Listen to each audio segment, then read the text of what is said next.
Galatoma. Hojii keenya gaawwinaa akka mootummaa jajjabaachaa jira.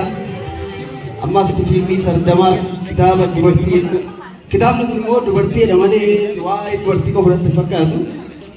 Qabiyyee isaa xiqqoo hubachuuf yaadee jira.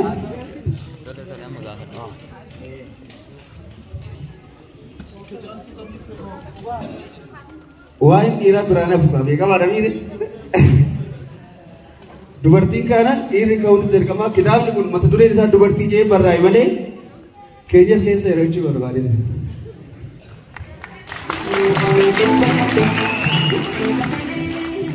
Kitaaba bareedaa qabiyyee isaa hubachuu firoo baay'ee galatoomuu jechuun barbaada.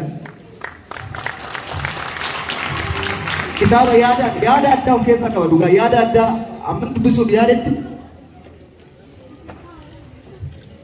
Keewoliin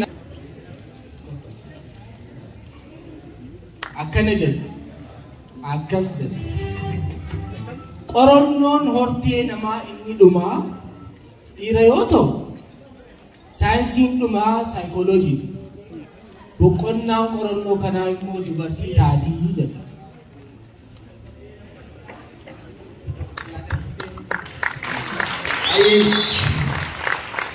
Naamilade iddoo bareedaa naamilade qorannoon hortee namaa inni dhumaa dhiira yoo ta'u saayinsiin dhumaa immoo saayikooloojiidha jedhe barreetti.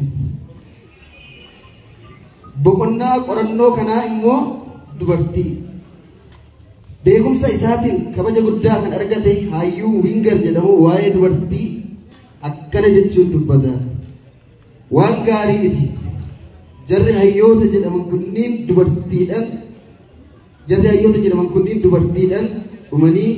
dubartiidhaan dhumanii nutis nu fichisiisuuf deemu.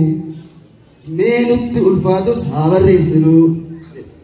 Innis dhaamsa barreessaa kan namni barreesse malee firoon ilaallatu. Akkana jedha. Dhiira malee dubartiin lubbuu hin qabdu.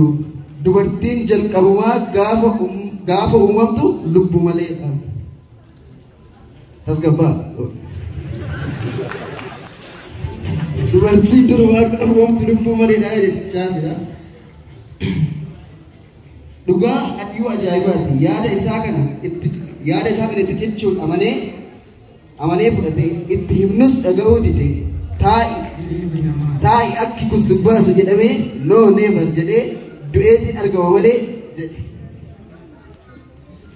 Taa'iin isa teessisuu diddee cal'isiin keenya cal'isiisuu dadhabdee dhumarratti kufaatii hamtuu kufee dandamachuu dadhabe.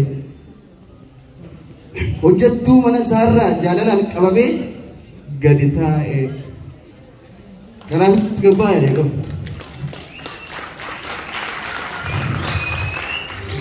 Sin jaaladhas jedheen isheen garuu fuula irraa garagalte. Sin jaaladha jedhees isheen garuu fuula irraa garagalte.